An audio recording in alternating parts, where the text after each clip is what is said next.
প্ৰত্যেকখন বিদ্যালয়ৰ এটা ইতিহাস থাকে।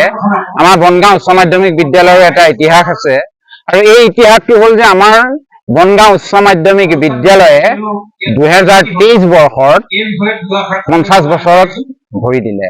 সেয়েহে আমি বনগাঁও উচ্চ মাধ্যমিক বিদ্যালয়ৰ শিক্ষক শিক্ষয়িত্ৰী, প্ৰাক্তন ছাত্ৰ ৰাইজৰ সহযোগত ইতিমধ্যে আমি 16, 17, 18 জানুৱাৰী 2024 চনত এই অনুষ্ঠান আমি পাতিবৰ কাৰণে আগবাঢ়িলো। ইতিমধ্যে দুদিনীয়া কাৰ্যসূচী বৰ সুন্দৰভাৱে হৈ গৈছে। আজি ইয়াৰ তৃতীয় দিনৰ কাৰ্যসূচী।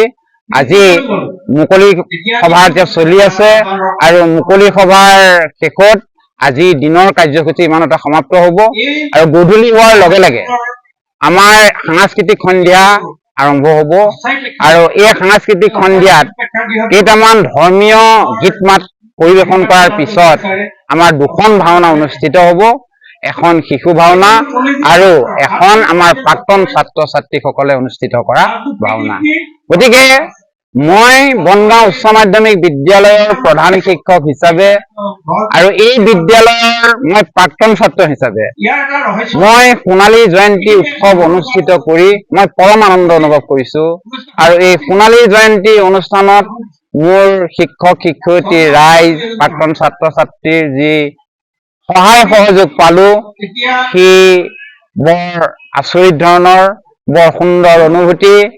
গতিকে আজি মই বৰ আনন্দিত, বৰ উৎফুল্লিত, মই বৰ গৌৰৱিত।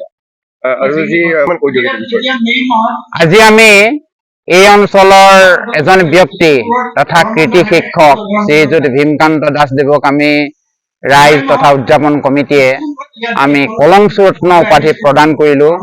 তেখেত আছিল এজন সামাজিকভাৱে তেখেত যথেষ্ট আগৰণুৱা আছিল। তেখেত ভাষা আন্দোলন, অসম আন্দোলনকে আদি কৰি বিভিন্ন সামাজিক অনুষ্ঠানত তেওঁ জড়িত আছিল। তেখেতে সামাজিক উত্তৰণ ঘটাইছিল, তেখেতে সংস্কৃতিৰ উত্তৰণ ঘটাইছিল। তেখেত এজন ভাল অভিনেতা। তেখেতে ধৰ্মীয় দিশত যথেষ্ট আগবাঢ়িছিল, উত্তৰণ ঘটাইছিল।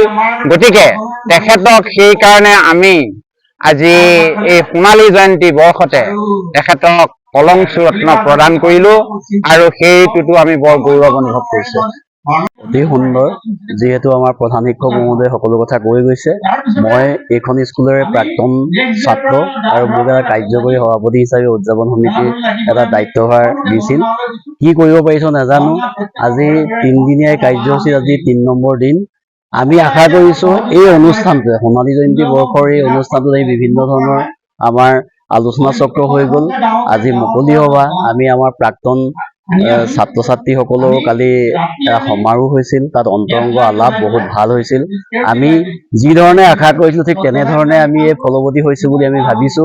আৰু এই সোণালী জয়ন্তী বৰ্ষত উদযাপন হোৱা এই অনুষ্ঠানে আমাৰ অঞ্চললৈ বা অসমৰ বিভিন্ন ঠাইলৈ এটা বাৰ্তা কঢ়িয়াই আনিব বুলি আমি ভাবিছো। কাৰণ আমি একতাৰ দোলেৰে বান্ধ খাই আছো। প্ৰাক্তন ছাত্ৰ ছাত্ৰীসকলৰ যি সমাৰোহ হ'ল, সকলোৰ পৰা আমি যিমান সহযোগিতা পালো, এই শিৱসাগৰ নগৰ পশ্চিম অঞ্চলত অৱস্থিত এই বিদ্যালয়খনে এতিয়াও বিভিন্ন ঘাট প্ৰতিঘাটৰ মাজেদি এটা ভাল ফলাফলে এটা ধাৰাবাহিকতা অক্ষুণ্ণ ৰাখিছে। আৰু আমিও আশা কৰিছো, আজিৰ পৰা আমি এটা সংকল্পই লৈছো, আমি কথা পাতিছো যে এই সমাৰোহৰ পিছত আমাৰ শিক্ষক শিক্ষয়িত্ৰীসকল, আমাৰ স্থানীয় ৰাইজ, বিশেষকৈ আমিও প্ৰাক্তন ছাত্ৰ ছাত্ৰী হিচাপে আমাৰো বহু দায়িত্ব আহি পৰিল। কাৰণ আমি আৰু ওপৰলৈ আৰু উন্নতিৰ জখলাত স্কুলখনক আমি অসমৰ ভিতৰতে জাকত জিলিকা হ'ব লাগে বুলি আমি সংকল্প লৈছো। আমি হয়তো পিছৰ পৰ্যায়ত এটা ঘোষণা কৰিম, এইটোকে কৈছো। আৰু এই অনুষ্ঠানভাগিত সহায় সহযোগ, বিশেষকৈ ইয়াৰ শিক্ষক শিক্ষয়িত্ৰীয়ে যি অহোপুৰুষাৰ্থ চেষ্টা কৰিলে, আমি কাৰ্যকৰী উদযাপন সমিতিৰ তৰফৰ পৰা তেখেতসকলে অশেষ কৃতজ্ঞতা জ্ঞাপন কৰিছো। হয়তো কিছু ভুল ভ্ৰান্তি আমাৰ থাকি যাব পাৰে, তাৰ কাৰণে আমি এই অঞ্চলৰ ৰাইজৰ ওপৰতো কালি আমি ক্ষমা প্ৰাৰ্থী হৈছো বুলি ঘোষণা কৰিছো। আশা কৰো এইটোৱে আমাক এটা সুচল বাট দেখাব, আৰু ভৱিষ্যতৰ দিনত আমি হয়তো শতবৰ্ষ বৰকাত আমাৰ আৰু উন্নতি হ'ব। আমি তেতিয়া ভাবিছো এটা আৰু অনম্ৰভাৱে আমি অনুষ্ঠানটো অনুষ্ঠিত কৰিম। আপুনিও ভুগিছে নেকি গেছৰ সমস্যাত? গেছ আৰু লিভাৰ ৰিলেটেড সকলো সমস্যাৰ একমাত্ৰ সমাধান গেষ্ট্ৰচিটি। বদহজম, এচিডিটি, ফেটি লিভাৰ, পাইলছকে আদি কৰি ভিন্ন গেছৰ সমস্যাৰ সমাধানৰ বাবে কেৱল আপোনাৰ কাষত গেষ্ট্ৰচিটি।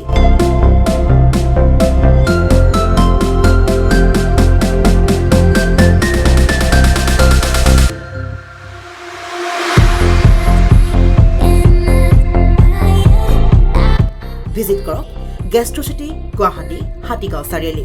যোগাযোগ নম্বৰ 7577999909।